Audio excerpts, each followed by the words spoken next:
जालना जिले में किसानों का हजारों मैट्रिक टन प्याज खुले में पड़ा होने से भारी नुकसान हो रहा है, जिससे किसान आक्रोशित हैं। प्याज को उचित दाम न मिलने के कारण किसानों की स्थिति गंभीर बनी हुई है। सरकार द्वारा नाफेड के माध्यम से खरीद का आश्वासन दिए जाने के बावजूद अब तक आदेश जारी नहीं हुए हैं और खरीद प्रक्रिया शुरू नहीं हो सकी है। इसी कारण बड़ी मात्रा में प्याज खराब होने की कगार पर पहुंच गया है और किसानों में सरकार के खिलाफ नाराजगी बढ़ रही है। इस मामले को लेकर किसान वैजनाथ ढवले सहित स्थानीय महिला किसानों ने भी तीव्र प्रतिक्रिया व्यक्त की है। 400 रुपये 500 रुपये रोज आहे बाईला, लाख रुपये लागायले तर याला कांद्याला खर्च। आम्ही काय करायचं आता या शेतकऱ्यांनी? हे कांद्याला भाव नाही, 5 आणि 4 रुपये किलो व्यापारी मागतात, निवडून मागतात, एक कांदा 4 बाऱ्या बघत आहेत। काय करायचं आम्ही? असं आता रडकुंडी आलोत ना आम्ही शेतकऱ्या बाबतीत। कशाला भावाला तसं करायला? शेतकरी काय लई येडा समजायला का सरकार? तेच लई शहाणा आहे। खायला आमचं याचं शेतकऱ्याचं रक्त पियाला सारखं सरकार भाव गेला भाव दे तू मग त्याची बुद्धी तवा का नरकाडीला जाती का काय? मग सर्व माल इकलेच भाव दे तू। सर जगाचा कारभार बघून ह्याला भाव आला की माल आला की येडा होतो का काय? त्याच्या नाही का 7 पिढ्याला जन्मान जुलगीचं असं शेतकऱ्या बाबतीत दुःख व्हायचं। त्याची लई जाईन का? अशी आधुरी संपत्ती कमवतो न ह्याचं शेतकऱ्याचं नाही हे करून भागवायचं। आता लेकराच्या नातरुंड पतरुंडाचे शिक्षण, की कांद्याला आता भाव नाही, आता याला लाख रुपये खर्च झाला।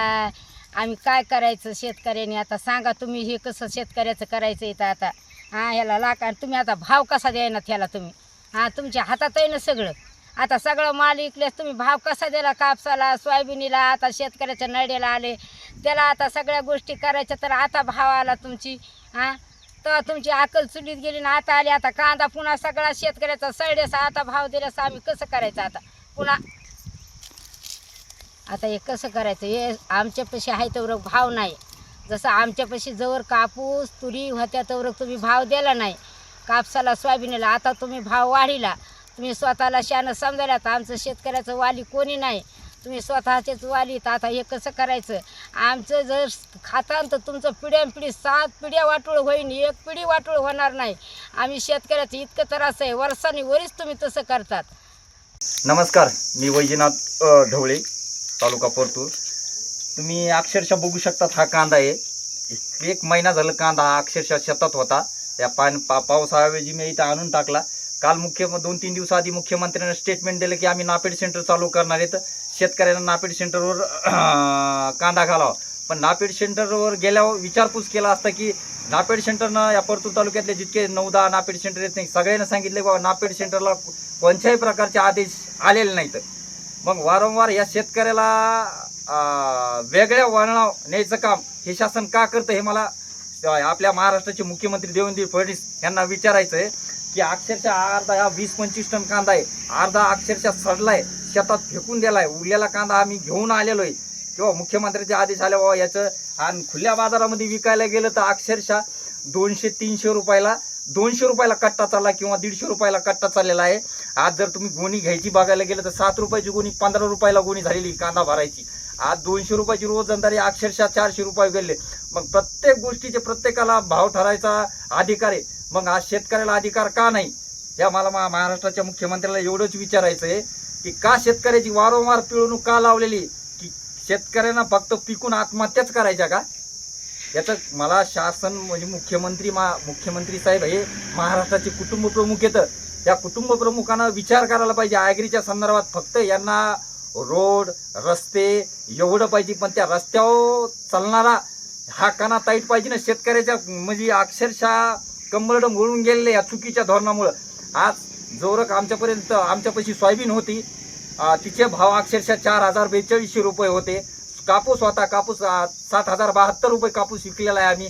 आज कापसाचे भाव तुम्हाला सांगतो 10,000 रुपये झाले, सोयाबीनचे भाव 72-73 रुपये झाले। मग जोपर्यंत शेतकऱ्यापाशी माल आहे तोपर्यंतच तुम्हाला सांगतो त्याच्यापाशी भाव राहत नाही, आणि मग शेतकऱ्याने विकल्यानंतरच का प्रत्येक गोष्टीला भाव येतो?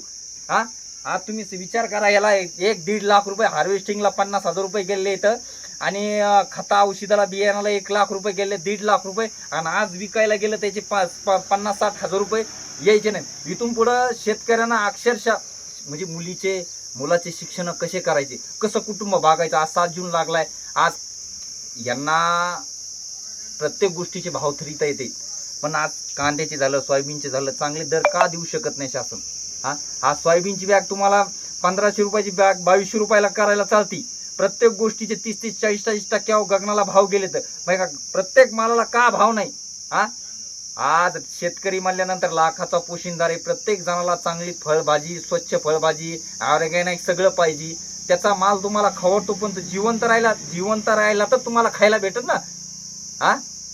मुख्यमंत्र्याला माझी एवढीच विनंती कळकळीची, तातडीनं प्रत्येक जिल्ह्यामध्ये नापेड सेंटर जसे सुरू केले तसे या परतूर तालुक्यामध्ये नापेड सेंटर सुरू करा. आणि शेतकऱ्याचा कांदा तुम्हाला सांगतो, हजारो मेट्रिक टन या परतूर तालुक्यात कांदा, किती कमीत कमी 2 ते 3 हजार हेक्टर एवढा कांदा पेरलेला आहे. काही शेतकऱ्याचा तर अक्षरशः कांदा जाग्यावर सोडून फेकून दिलेला आहे. त्याच्या 1 रुपयाही हाती लागलेला नाही. फक्त शासनानं शेती कशी भागवायची, शेती कशी करायची, फक्त मुख्यमंत्र्यांना सांगण्यात द्यावा. आणि आज सगळ्या ॲग्रीच्या संदर्भात सत्ताधारी बी आणि विरोधक बी गप्प येत बसलेले. गेंड्याचं कातडं तरी बरं, गेंड्याचे म्हणजे हा शासन हा डुकराच्या कातड्याच्या पलीकडा गेलेला झालेला आहे. तुम्हाला सांगतो किती किती किती भोगायचं, किती म्हणजे शेतकऱ्यांना तळतळ किती 43 डिग्री सेल्सिअस आहे. आज कांदा उचलून इथं आणून टाकलाय अक्षरशः 46 डिग्री सेल्सिअस, म्हणजे 43 डिग्री सेल्सिअस मध्ये अर्धा कांदा सळलाय. फक्त शेतकऱ्यांनाच उन्हात राहायचं, तुम्ही एसी मध्ये बसून, एसी गाड्यामध्ये बसून आरामशीर खायचं का? एवढं बोलून मी तुम्हाला सांगतो, फक्त आता मुख्यमंत्र्याला एकच कळकळीची विनंती, आमची तर जाऊन द्या, आमची जिंदगी गेली, पण आमच्या लेकराचं फ्युचर बघून आम्ही एकच विनंती करतो की बाबा, आता तुम्ही तात्काळानं नापेड सेंटर सुरू करा ना, आमचा कांदा घ्या. निदान जाऊन द्या, आम्ही नाही खाल्लं दुसरं काही काजू बदाम, तर निदान तेल चटणी तरी खाऊ आणि आमचं पोट जगू.